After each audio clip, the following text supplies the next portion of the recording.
আজ 10ই জানুয়ারি শনিবার জানাবো আজকের বাছাই করা সেরা 40টি তাজা সংবাদ। শুরুতেই সংবাদ শিরোনাম। আইপ্যাক দপ্তরে ইডির হানায় তোলপাড় বাংলা রাজনীতি। ঘটনাস্থলে পৌঁছে রণংদেহী মমতা বন্দ্যোপাধ্যায়। চরম উত্তেজনা প্রশাসন রাজ্য সংঘাতে। ইডি চোর বলে থানায় অভিযোগ দায়ের খোদ মুখ্যমন্ত্রীর। ইডির বিরুদ্ধে নজিরবিহীন পদক্ষেপে নতুন রাজনৈতিক বিতর্ক।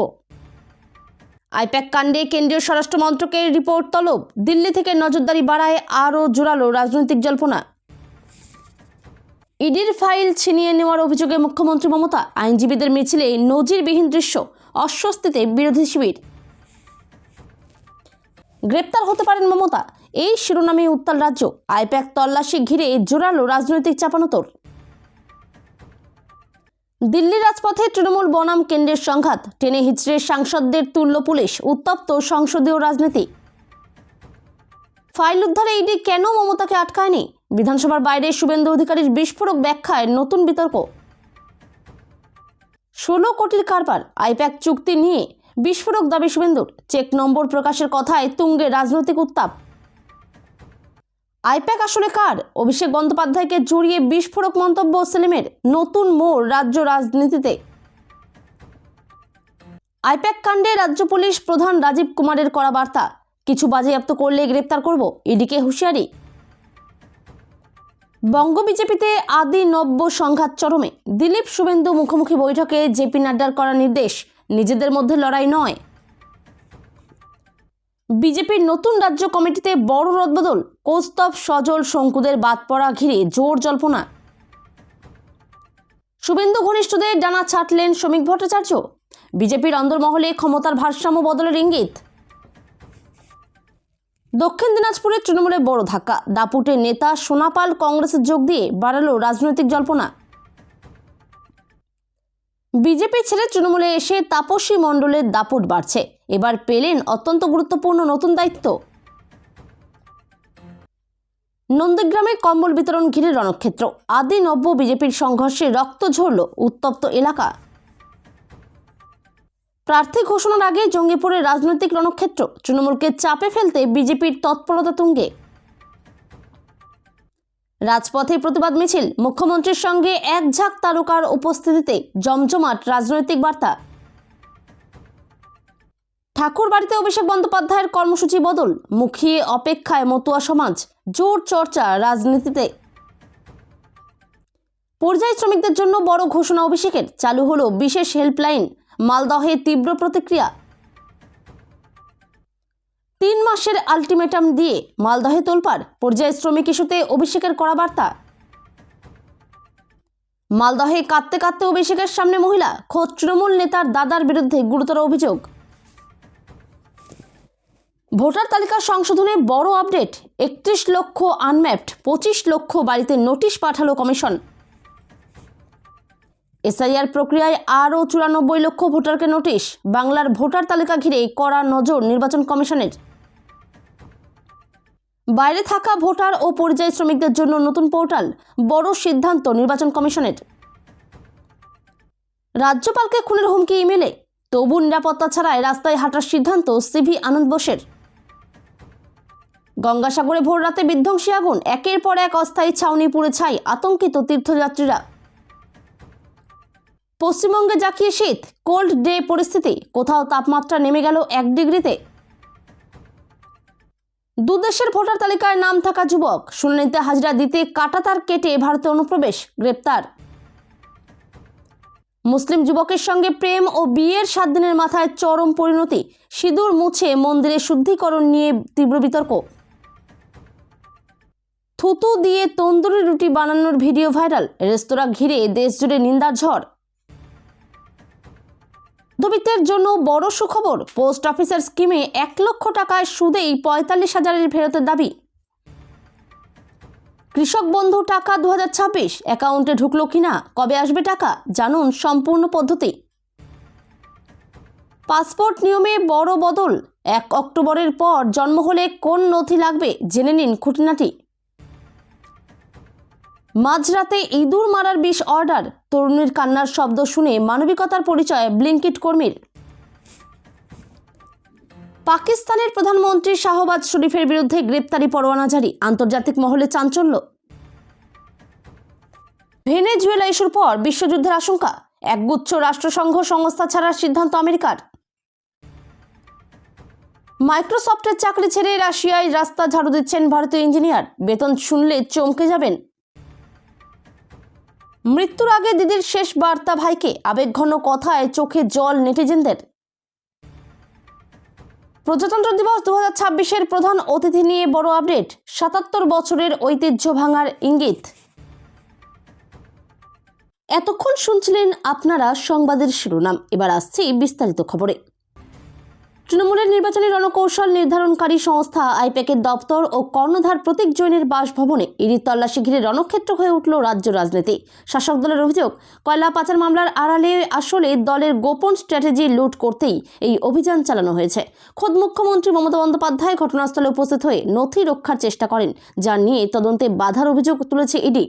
পরিস্থিতি এতটাই জটিল যে কলকাতা পুলিশের পাল্টা এফআইআর এবং স্বরাষ্ট্র মন্ত্রকের রিপোর্ট তলবের মাঝে দিল্লিতে তৃণমূল সাংসদদের প্রিজন ভ্যানে টেনে হিঁচড়ে তোলার ঘটনায় সংঘাত চরম পর্যায়ে পৌঁছেছে। এই নজিরবিহীন পরিস্থিতিতে বিশিষ্ট আইনজীবী ও সাংসদ কপিল সিবাল বিস্ফোরক মন্তব্য করেছেন। তার দাবি, দেশের যুক্তরাষ্ট্রীয় কাঠামো এখন পুরোপুরি ইডির করুণার ওপর নির্ভরশীল হয়ে পড়েছে এবং একমাত্র সুপ্রিম কোর্টই পারে এই তদন্ত সংস্থার ওপর লাগাম টানতে। একদিকে ইডি যখন তথ্য প্রমাণ মুছে ফেলার অভিযোগের স্বরূপ, অন্যদিকে তৃণমূল এই ঘটনাকে রাজনৈতিক প্রতিহিংসা হিসেবে দেখছে। হাইকোর্টে একাধিক মামলা দায়ের হওয়ায় এবং সিবালের বার্তার পর এই আইনি লড়াই এখন দেশের সর্বোচ্চ আদালতের দোরগোড়ায় পৌঁছানোর অপেক্ষায়। ইডির বিরুদ্ধে থানায় গিয়ে অভিযোগ দায়ের করলেন রাজ্যের মুখ্যমন্ত্রী মমতা বন্দ্যোপাধ্যায়। এরকম ঘটনা আগে কখনো দেখা যায়নি। গতকালের টানটান পরিস্থিতির পর এবার এনফোর্সমেন্ট ডিরেক্টরেটের বিরুদ্ধে অভিযোগ জানালেন মুখ্যমন্ত্রী। কলকাতার শেক্সপিয়ার সরণি থানা এবং বিধাননগরের ইলেকট্রনিক্স কমপ্লেক্স থানায় দুটি আলাদা আলাদা অভিযোগ দায়ের করা হয়েছে। গতকাল সকাল থেকেই রাজ্য রাজনীতিতে উত্তেজনার পারদ চড়ছিল। দিল্লির একটি আর্থিক প্রতারণা মামলার সূত্র ধরে আইপ্যাকের কর্ণধার প্রতীক জৈনের অফিস এবং লাউডন স্ট্রিটের বাড়িতে হানা দেয় ইডি। তল্লাশি শুরু হওয়ার কিছুক্ষণের মধ্যেই সেখানে পৌঁছে যান কলকাতার পুলিশ কমিশনার মনোজ ভার্মা, আর ঠিক তারপরেই ঘটে এক নজিরবিহীন ঘটনা। ইডি আধিকারিকরা যখন প্রতীক জৈনের বাড়ির ভিতরে নথিপত্র খতিয়ে দেখছেন, ঠিক সেই সময় আচমকাই সেখানে মুখ্যমন্ত্রী মমতা বন্দ্যোপাধ্যায় হাজির হন।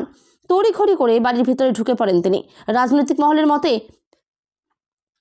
কেন্দ্রীয় এজেন্সির তল্লাশির সময় মুখ্যমন্ত্রীর সরাসরি ঘটনাস্থলে পৌঁছানোর ঘটনা এই রাজ্যে আগে কখনো দেখা যায়নি। দীর্ঘ সময় তিনি ওই অফিসেই অবস্থান করেন। সেই সময় তার সঙ্গে ছিলেন বিধায়ক সুজিত বসু এবং বিধাননগরের মেয়র কৃষ্ণা চক্রবর্তী।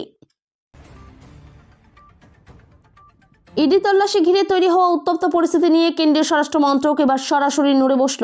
সম্পূর্ণ ঘটনায় বিস্তারিত রিপোর্ট চাওয়া হয়েছে এনফোর্সমেন্ট ডিরেক্টরেটের কাছ থেকে। ইডি সূত্রে খবর যে দুপুর 12টার মধ্যেই সেই রিপোর্ট স্বরাষ্ট্র মন্ত্রকে জমা দিতে হবে।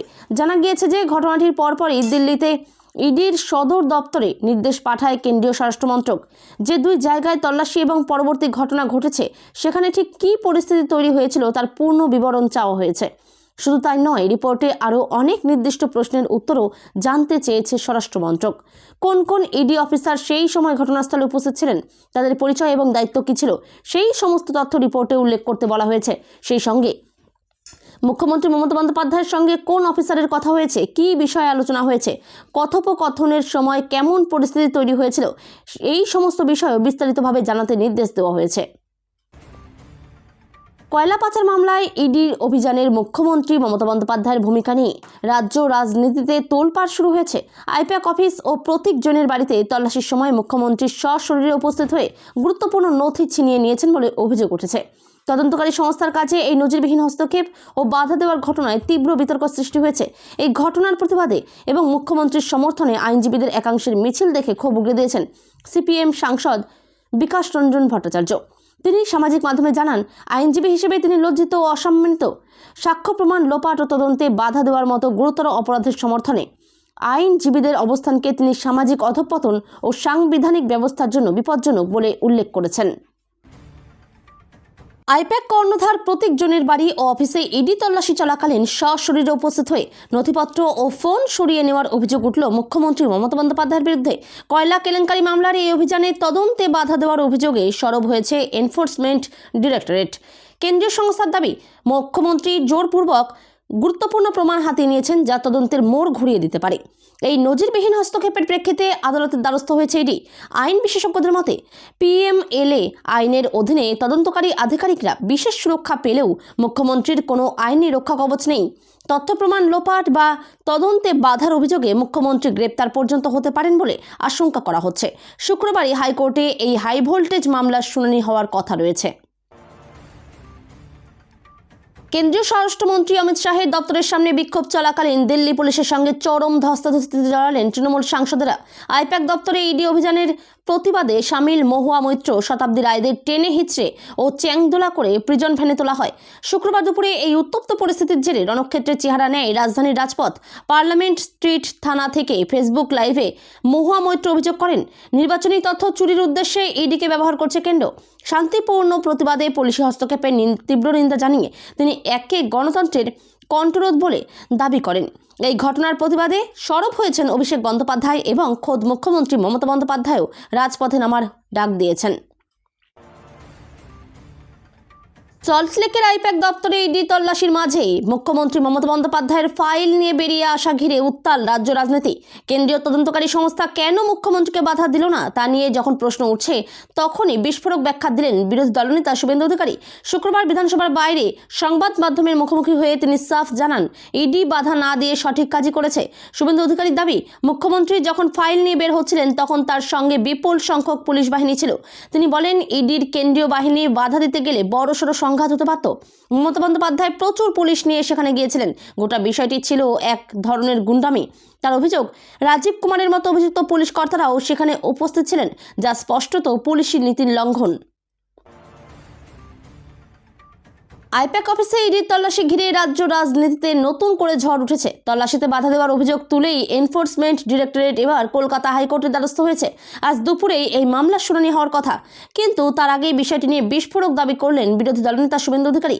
তার অভিযোগ যে দুর্নীতির টাকা সরাসরি আইপ্যাকের অ্যাকাউন্টে ঢুকেছে, যার পরিমাণ প্রায় 16 কোটি টাকা। গতকাল সকালে দিল্লির একটি আর্থিক প্রতারণা মামলার সূত্র ধরে আইপ্যাকের কর্ণধার প্রতীক জৈনের অফিস এবং লাউডন স্ট্রিটের বাড়িতে হানা দেয় ইডি। তল্লাশি শুরু হওয়ার কিছুক্ষণের মধ্যেই সেখানে পৌঁছে যান কলকাতার পুলিশ কমিশনার মনোজ ভার্মা। আর ঠিক তারপরেই ঘটে এক নজিরবিহীন ঘটনা। ইডি আধিকারিকরা যখন প্রত্যেকজনের বাড়ির ভেতরে নথিপত্র খতিয়ে দেখছেন, ঠিক সেই সময় আচমকাই সেখানে মুখ্যমন্ত্রী মমতা বন্দ্যোপাধ্যায় হাজির হন। তড়িঘড়ি করে বাড়ির ভিতরে ঢুকে পড়েন তিনি। রাজনৈতিক মহলের মতে কেন্দ্রীয় এজেন্সির তল্লাশির সময় মুখ্যমন্ত্রীর সরাসরি ঘটনাস্থলে পৌঁছানোর ঘটনা এই রাজ্যে আগে কখনো দেখা যায়নি। আর সেই ঘটনাকে ঘিরে শুরু হয় রাজনৈতিক চাপানোতর। কলকাতায় ভোট কৌশলী সংস্থা আইপ্যাকের অফিসে ইডির তল্লাশি এবং সেখানে মুখ্যমন্ত্রী মমতা বন্দ্যোপাধ্যায়ের উপস্থিতি নিয়ে তীব্র কটাক্ষ করলেন সিপিআইএম রাজ্য সম্পাদক মোহাম্মদ সেলিম। বৃহস্পতিবার এক সাংবাদিক বৈঠকে তিনি প্রশ্ন তোলেন, একটি বেসরকারি সংস্থায় কেন্দ্রীয় এজেন্সির হানায় শাসক দল কেন পথে নামছে? সেলিমের দাবি, আইপ্যাকের মালিকানা আসলে বেনামে অভিষেক বন্দ্যোপাধ্যায় ও তৃণমূলের হাতে। কয়লা ও গরু পাচারের কালো টাকা এই সংস্থায় বিনিয়োগ করা হয়েছে বলেও তিনি অভিযোগ করেন। এদিন মুখ্যমন্ত্রী ও পুলিশ প্রশাসনের ভূমিকা নিয়েও সরব হন সেলিম। তিনি অভিযোগ করেন, মুখ্যমন্ত্রী তল্লাশিতে বাধা দিয়ে বেআইনি কাজ করেছেন এবং সরকারি নথিপত্র দলের গাড়িতে তোলা হয়েছে। সেলিমের মতে, স্কুল বন্ধ বা কৃষকদের সমস্যায় তৃণমূলকে দেখা না গেলেও একটি প্রাইভেট কোম্পানির স্বার্থে তারা মরিয়া হয়ে মাঠে নেমেছে। এই ঘটনা নির্বাচন কমিশন ও কেন্দ্রীয় এজেন্সির ভূমিকার স্বচ্ছতা নিয়েও প্রশ্ন তুলেছেন এই বাম নেতা। কোনো বিভেদ নয়, বাংলার ভোটে জিততে গেলে লড়াই করতে হবে ঐক্যবদ্ধভাবে। দলের রাজ্য নেতাদের স্পষ্ট বার্তা দিলেন কেন্দ্রীয় স্বাস্থ্যমন্ত্রী তথা বিজেপির কোনো বিভেদ নয়, বাংলার ভোটে জিততে গেলে লড়াই করতে হবে ঐক্যবদ্ধভাবে। দলের রাজ্য নেতাদের স্পষ্ট বার্তা দিলেন কেন্দ্রীয় স্বাস্থ্যমন্ত্রী তথা বিজেপির সর্বভারতীয় সভাপতি জেপি নাড্ডা। একই সঙ্গে বঙ্গ নেতাদের উদ্দেশ্যে তার স্পষ্ট বক্তব্য, কোনোভাবেই বাঙালি সেন্টিমেন্টে আঘাত করা চলবে না। বৃহস্পতিবার গভীর রাতে নিউটাউনের এক হোটেলে দলের শীর্ষ নেতাদের নিয়ে কোর কমিটির বৈঠকে দিলীপ শুভেন্দুদের পাশে বসিয়ে দলের নেতাদের মধ্যে ঐক্যের বার্তা দিয়েছেন নাড্ডা। এই বৈঠকে অনেকদিন পর ছিলেন দিলীপ। নতুন কমিটিরও বেশ কয়েকজন ছিলেন। নাড্ডার সাফ কথা, এক হয়ে চলুন, আপনারা এক হলে নিচুতলার কর্মীরাও এক হবেন। সোজা শুভেন্দু এবং দিলীপ ঘোষের দিকে তাকিয়ে নাড্ডা বলেন, আপনাদেরও দল যা চাইছে তা মেনে চলতে হবে। দেশের নিরাপত্তার জন্য বাংলায় বিজেপি সরকারের দরকার, তাই সবাইকে এক হয়ে কাজ করতে হবে, কোনো লড়াই নিজেদের মধ্যে নয়। আসলে দীর্ঘদিন বাদে দলে ফের সক্রিয় হয়েছেন দিলীপ, কিন্তু সক্রিয় হওয়ার পরও একাধিকবার পরোক্ষে শুভেন্দু অধিকারীকে নিশানা করতে দেখা গিয়েছে তাকে। এ ধরনের আকচি যে দলের ক্ষতি করতে পারে তা ভালোই জানেন নাড্ডা।